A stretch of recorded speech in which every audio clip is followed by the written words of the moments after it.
പ്രിയപ്പെട്ടവരെ, ഒരിക്കലൊരു മുക്കുവൻ അദ്ദേഹത്തിന് കഠിനമായ പനി പിടിച്ച് കടലിൽ പോകാൻ പറ്റാതായി.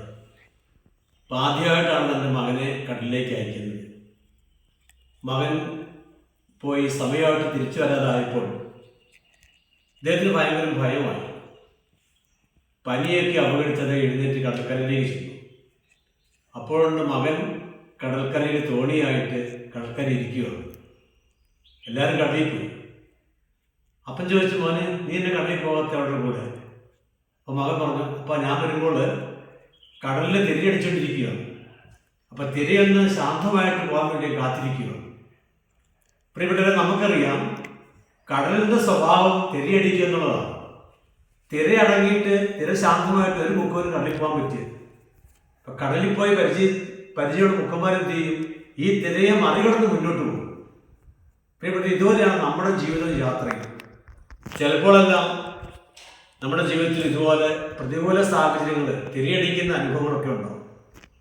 അപ്പം അതിനെ മറികടന്ന് പോകണം മുന്നോട്ട്. കടലിൻ്റെ സ്വഭാവം തിരയടിക്കുക എന്നുള്ളത് പോലെ നമ്മുടെയൊക്കെ ജീവിതയാത്രയിൽ ധാരാളം തിരകളുണ്ടാകും. കാറ്റും കോളും നിറഞ്ഞതായിട്ട് എപ്പോഴും അനുകൂലമായ സാഹചര്യം ആയിരിക്കണമെന്നില്ല, പ്രതികൂലങ്ങളായിരിക്കാം കടന്നു വരിക. അപ്പം അതിനെ മറികടന്ന് മുന്നോട്ട് പോകണം. ഈ മുക്കുവന്മാർക്കൊരു ലക്ഷ്യമുണ്ട്. ഈ തിരയെ മറികടന്ന് മുന്നോട്ട് പോയാൽ കടലിൽ മീനുണ്ട്. ആ മീനെ മാത്രമാണ് അവർ ലക്ഷ്യം വെച്ചിരിക്കുന്നത്. ഇതുപോലെ ഈ പ്രതികൂല സാഹചര്യങ്ങളിലൂടെ നമ്മൾ കടന്നു പോകുമ്പോൾ നമുക്കൊരു ലക്ഷ്യമുണ്ടാകും. ആ ലക്ഷ്യം എന്താണ്? ക്രിസ്തുവിലൂടെ നൽകുന്ന നിത്യജീവനുമാണ്. അപ്പം നമ്മുടെ ഈ ജീവിതയാത്രയിൽ നമ്മുടെ ഏക ലക്ഷ്യം, നമുക്കുണ്ടാകുന്ന ഈ തിരകളെയും കാറ്റിനെയൊക്കെ മറികടന്ന് പോകുമ്പോൾ നമുക്കുണ്ടാകേണ്ട ഏക ലക്ഷ്യം ഇതാണ്: ക്രിസ്തു നമുക്ക് വാഗ്ദാനം ചെയ്യുന്ന നിത്യജീവൻ. ഇതിലേക്കാണ് നമ്മുടെ നോട്ടം. ഇതാണ് നമ്മുടെ യഥാർത്ഥ ലക്ഷ്യം. ഇതിനെ, ഈ തിരകളെയും കാറ്റിനെയൊക്കെ തരണം ചെയ്ത് മുന്നോട്ട് പോകണമെങ്കിൽ നമുക്ക് ഏറ്റവും അത്യാവശ്യം വേണ്ടത് പരിശുദ്ധാത്മാവിന്റെ ശക്തിയാണ്. അതാണ് വിശുദ്ധരും അപ്പോസ്തലന്മാരും രക്തസാക്ഷികളെല്ലാം ഈ പരിശുദ്ധാത്മാവിന്റെ ശക്തി നിറഞ്ഞപ്പോഴാണ് അവര് ഈ തിരകളെയും കാറ്റിനെയും പ്രതികൂലങ്ങളെല്ലാം മറികടന്ന് മുന്നോട്ട് പോയത്. അവരുടെ മുമ്പിൽ ഏക ലക്ഷ്യമുണ്ട്. അത് തങ്ങൾക്ക് വാഗ്ദാനം ചെയ്ത നിത്യജീവൻ ക്രിസ്തുവിലൂടെ. അപ്പൊ ക്രിസ്തുവിലേക്ക് നോക്കി ക്രിസ്തുവിലൂടെ ദൈവം നൽകുന്ന നിത്യജീവനിലേക്കാണ് അവർ നോക്കിയത്. അതുകൊണ്ട് അവരെ പരിശുദ്ധാത്മാവ് ഈ തിരകളെയും കാറ്റിനെയും പ്രതികൂലങ്ങളെയൊക്കെ തരണം ചെയ്തുകൊണ്ടുള്ള ആത്മീയ ബലം നൽകി. പ്രിയപ്പെട്ട, ഈ കാലഘട്ടത്തിൽ ദൈവത്തിൽ വിശ്വസിക്കുന്ന ധാരാളം മക്കൾക്ക് ധാരാളം പ്രതികൂലങ്ങളെ കടന്നു പോകേണ്ടതുണ്ട്. അപ്പം നമ്മുടെയൊക്കെ ഏക ലക്ഷ്യം പരിശുദ്ധാത്മാവ് പറയുക, ആത്മീയ ബലത്താല് ക്രിസ്തു നൽകുന്ന നിത്യജീവനെ ലക്ഷ്യമാക്കി ജീവിക്കുക. നമുക്കറിയാം, അതിനെതിരായിട്ട് ധാരാളം പ്രാർത്ഥനകളുണ്ട്. അങ്ങനെ പ്രാർത്ഥിച്ചാൽ ഈ ആവശ്യം ഇത് കിട്ടും, അതുപോലെ ഈ ഉടമ്പടി എടുത്താൽ നിങ്ങൾക്ക് അങ്ങനെ കാര്യം സാധിച്ചു കിട്ടും. ഇതിൻ്റെയൊക്കെ ഏക ലക്ഷ്യം ഈ ലോകത്തിലെ ചില ഭൗതിക മേഖലകളിൽ നമ്മളെ കെട്ടിയിടുക എന്നുള്ളത്. അതല്ല നമ്മുടെ ലക്ഷ്യം. ഭൗതികമായ അനുഭവം, ഭൗതികമായ ആവശ്യങ്ങളെല്ലാം നമ്മുടെ ജീവിതത്തിലുണ്ട്.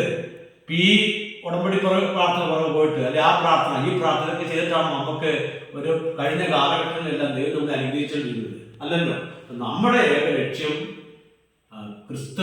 ക്രിസ്തുവിലൂടെ വാഗ്ദാനം ചെയ്ത നിത്യജീവനുമാണ്. അതിനുവേണ്ടിയാണ് നമ്മൾ ഒരുങ്ങേണ്ടതും അഭിഷേകം ചെയ്യപ്പെടേണ്ടതും.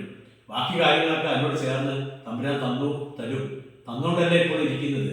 ഹല്ലേലൂയ, യേശുവേ നന്ദി. അതുകൊണ്ട് ഈ മുക്കുവന്റെ മകൻ കടലിന്റെ തിരയടങ്ങി കാത്തിരിക്കുന്ന പോലെ കാത്തിരിക്കാതെ നമ്മൾക്ക് ഉണ്ടാകുന്ന തിരകളെ മറികടക്കണം. അതിനെ മറികടന്ന് മുന്നോട്ട് പോകണം. അങ്ങനെ മുന്നോട്ട് പോകുന്ന ഓരോ വ്യക്തിയുടെയും ഉള്ളിൽ ഒരു വലിയ കാഴ്ചപ്പാടുണ്ട്. എനിക്ക് യേശുക്രിസ്തുവിനോട് പിതാവ് നൽകുന്ന നിത്യജീവൻ, അതിലേക്കാണ് അവന്റെ ലക്ഷ്യം. ആ ലക്ഷ്യം വെച്ച് മുന്നോട്ട് പോകണമെങ്കിലോ പരിശുദ്ധാത്മാവിന്റെ ശക്തിയാണ് ഈ കാലഘട്ടത്തിൽ, പ്രത്യേകിച്ച് വിശ്വാസികൾക്കെല്ലാം ഒത്തിരി തെറ്റാനുഭവം ഉണ്ടാകുന്ന ഈ കാലഘട്ടത്തിൽ അതാണ് ഏറ്റവും അത്യാവശ്യം. അതുകൊണ്ട് നമുക്ക് പ്രാർത്ഥിക്കാം. പരിശുദ്ധാത്മാവായ ദൈവമേ, അപ്പോസ്തലന്മാരെയും വിശുദ്ധരായിട്ടുള്ളവരെയും രക്തസാക്ഷികളെയൊക്കെ ആദ്യ നൂറ്റാണ്ടുകളിൽ അത്ഭുതകരമായ രീതിയിൽ മുന്നോട്ട് നയിച്ച ആ ആത്മീയബലം ഇന്ന് യേശുക്രിസ്തുവിനെ അനുഗമിക്കുന്ന ഞങ്ങൾക്കും നൽകി ഞങ്ങളെയും മുന്നോട്ട് നയിക്കണമേ. ക്രിസ്തുവിലൂടെ പിതാവായ ദൈവം വാഗ്ദാനം ചെയ്ത ആ നിത്യജീവനിലേക്ക് നോക്കിക്കൊണ്ട് ജീവിക്കാൻ ഓരോ ദൈവവിശ്വാസികളെയും ഈ കാലഘട്ടത്തിൽ അങ്ങ് അഭിഷേകം ചെയ്ത് മുന്നോട്ട് നയിക്കണമേ. ആമേൻ. ആമേൻ.